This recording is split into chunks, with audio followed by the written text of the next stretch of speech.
C'est ici, sur l'île de Malte, par une journée de mer agitée comme celle que nous voyons ici, qu'a eu lieu l'un des épisodes les plus marquants de l'histoire de Saint-Paul. Il a fait naufrage sur cette côte et il est venu s'arrêter exactement ici, à l'endroit qui est aujourd'hui connu comme l'île du naufrage de Saint-Paul.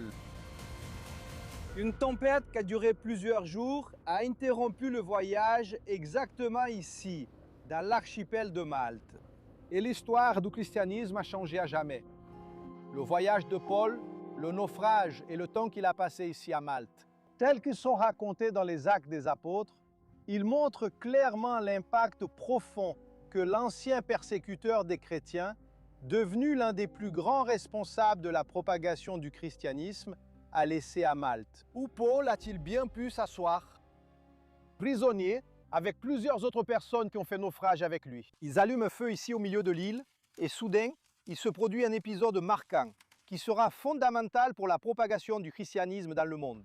Le voyage de Paul avait commencé à Césarée-Maritime, en Judée. Une tradition dit qu'il était accompagné par Luc, l'auteur de l'Évangile, ainsi que du livre des Actes, de plusieurs autres passagers et membres d'équipage. L'épisode de la tempête commence au verset 13.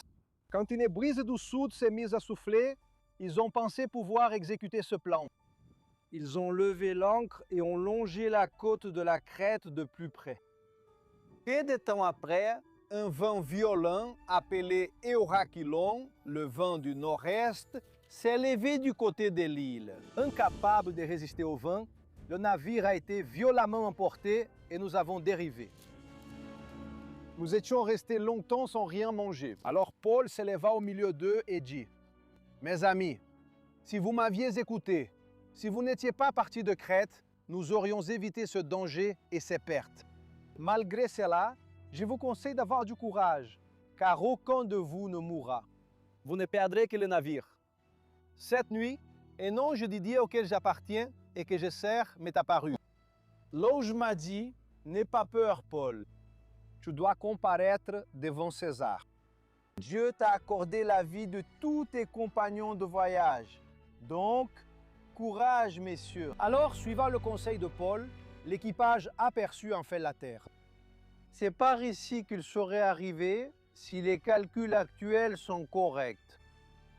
Le navire s'est désintégré, s'est brisé, a coulé au fond de la mer. Mais l'équipage, plus de 200 personnes, est arrivé ici sain et sauf. Paul avait raison.